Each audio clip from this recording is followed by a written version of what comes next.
Salutus. Supposons que votre enseignante des sciences de la vie de la Terre vous a demandé de faire une recherche sur le coronavirus. À votre avis, comment allons-nous procéder? Quelles sont les sources que nous allons utiliser pour rechercher des informations?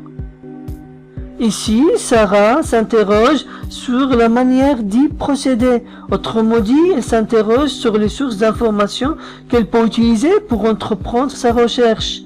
Adam, son camarade de classe, a proposé deux solutions. La première solution consiste à rechercher des informations à partir des livres. Et la deuxième solution consiste à utiliser l'Internet. Mais le problème, c'est que Sarah ne connaît pas l'Internet. Allons-y ensemble pour aider Sarah à comprendre c'est quoi l'Internet. Bon Sarah, écoute.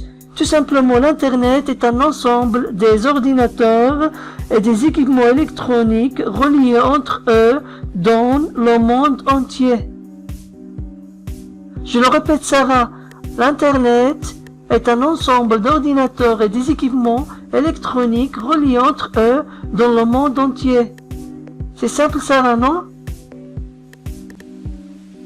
Puisque les ordinateurs et des équipements électroniques sont reliés entre eux dans le monde entier, on parle de réseau. Encore, puisque Internet couvre toute la planète, on l'appelle le réseau des réseaux. Internet ressemble à une grande toile d'araignée. C'est pour cette raison on l'appelle parfois la toile d'araignée. Maintenant, on va voir comment se connecter à Internet.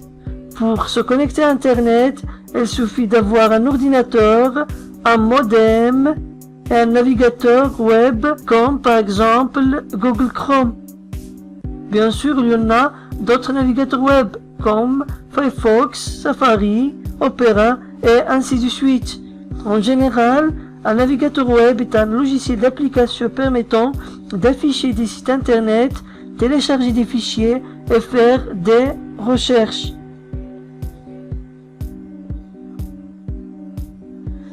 Si vous disposez de la ligne téléphonique, vous pouvez accéder à l'Internet en utilisant votre ordinateur fixe que vous devez lier avec le modem ou bien le routeur via le câble RJ45. Quant aux ordinateurs portables, tablettes et smartphones, vous pouvez également les utiliser pour accéder à l'Internet via le modem ou bien le routeur.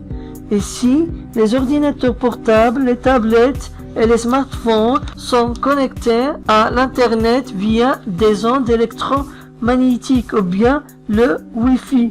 Le modem ou bien le routeur est lié avec le réseau téléphonique via le câble téléphonique RJ11. Le réseau téléphonique lui aussi est lié avec le fournisseur d'accès à l'Internet. En général, le fournisseur d'accès à l'Internet est une société ou bien un organisme offrant une connexion Internet comme par exemple Orange, Inouï, Maroc Télécom et ainsi de suite. En fait, le fournisseur d'accès à l'Internet ou bien le FAI vend des services Internet et permet aux utilisateurs d'accéder à l'Internet. C'est la fin de cette leçon. Je vous remercie de votre attention et je vous dis à la prochaine.